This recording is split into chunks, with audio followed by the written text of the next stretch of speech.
সকলের পক্ষে।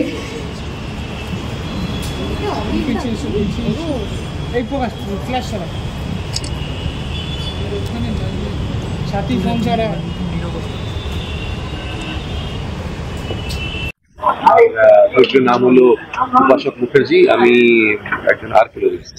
এখন গল্পে আমি কিভাবে জড়িয়ে আছি সেটা বলতে পারবো না, কিন্তু হ্যাঁ চরিত্র একটাই।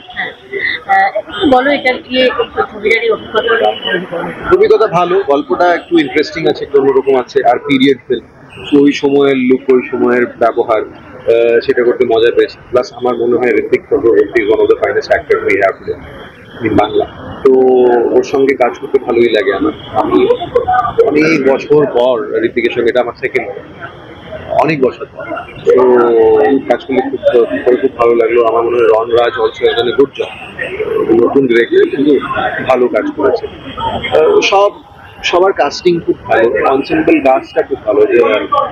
জয় is a very good interesting character, Shobhla, তাছাড়া দর্শনা রয়েছে, অনিন্দিকা রয়েছে, রৌনক রয়েছে, সবাই ভালোই কাজ করেছে। দাদা, এই চরিত্রটা কতটা আলাদা বাকি চরিত্রগুলো থেকে? আলাদা মানে কি হবে, মানুষ একটা অন্য প্রফেশনে থাকলেই মানুষ আলাদা হয়ে যায়। আমি তো আর্কিওলজিস্ট হয়ে গেলাম, তো সেইটাই তো আর ইন্দ্রনীল সেনগুপ্ত হয়ে থাকতে পারবে না, বদলে যাবে। তাছাড়া গল্পের কনটেক্সটে গল্পটা অন্যরকম, মানে কিভাবে বলবো, মানে এটা আমার আর তোমার চরিত্রের মধ্যে কি আলাদা বোঝাতে পারবো না না, আমাদের দুজনের চরিত্র আলাদাই হবে, কারণ তুমি অন্য কাজ করো, আমি অন্য কাজ করি। সিমিলারলি ইন্দ্রনীল সেনগুপ্ত যদি কোনো ডক্টর রোল করে বা আর্কিওলজিস্টের রোল করে, ওখানেই চরিত্র আলাদা হয়ে যাচ্ছে, কারণ ওদের লাইফটা আলাদা হয়ে যায়, দুটো আলাদা জীবন মানে আলাদা চরিত্র। সেটা থেকে কি বোঝাবো, মানে এমন একটা না, মানে আমি বলতে চাইছি যে এর আগে যতগুলো চরিত্র করা হয়েছিল সেই চরিত্রগুলোর থেকে কোনোদিনই কোনো চরিত্র রিপিট হয় না। আমার একটাই চরিত্র রিপিট হয়েছে, সেটা হলো ফেলুদা, কারণ ফেলুদা যতবার ফেলুদা করবো ফেলুদাই থাকবে। তাছাড়া যে কোনো চরিত্রই ডিফারেন্ট হবে, কোনো চরিত্রই রিপিট হয় না। আমি যদি একটা ডক্টরের রোলও দুটো ছবিতে করি, দুটো ডক্টর আলাদা, আমার মানুষটা তো আলাদা। প্রফেশনালি পৃথিবীর সব ডক্টর কি একরকম হবে নাকি? হয় না। সো আমি যদি একটা ছবিতে ডক্টর এই করি, দ্বিতীয় ছবিতে অন্য একটা ডক্টর করি, দুটো ছবিতে আলাদা হবে। সো চরিত্র ইজ অলওয়েজ ডিফারেন্ট। ওটার জন্য যে কোনোখানে অন্ধ হতে হবে, কোনোখানে ডেফ হতে হবে, মিউট হতে হবে, সেরকম দরকার নেই। Different life makes a different character. পরিচয়ে গুপ্ত, মানে আর তো গুপ্ত রইল না, আর তো রিলিজ হবে সামনে, কি বলবে? এই জাস্ট এটাই বলবো যে সিনেমা হলে আসছে, এই সময়টা একটু স্ট্রেসফুল ডেফিনেটলি, কিন্তু আমাদের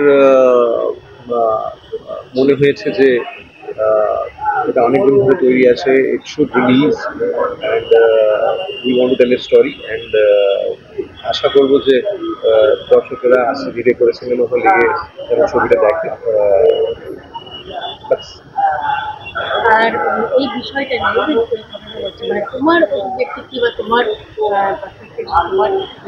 আমার শুধু একটাই কথা বলার আছে যে সবাই যেটা চায় যে উই ওয়ান্ট জাস্টিস, ন্যায় হওয়াটা খুব দরকার।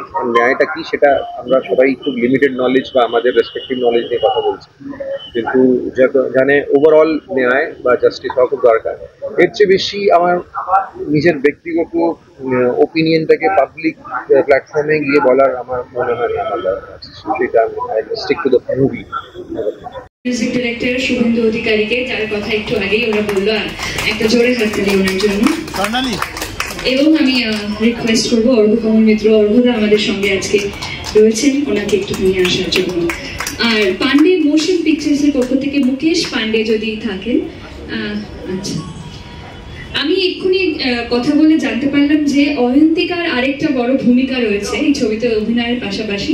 এই ছবির গল্পটা অয়ন্তিকার, তো অয়ন্তিকার জন্য একটা জোরে হাততালি হোক, কারণ পরিচয় গুপ্ত নামটাই আমাদেরকে ভাবাচ্ছে। আমি অনেক কিছু ভাবছি, দেখি একে একে জিজ্ঞেস করে চেষ্টা করবো যদি যতটা জানা যায়।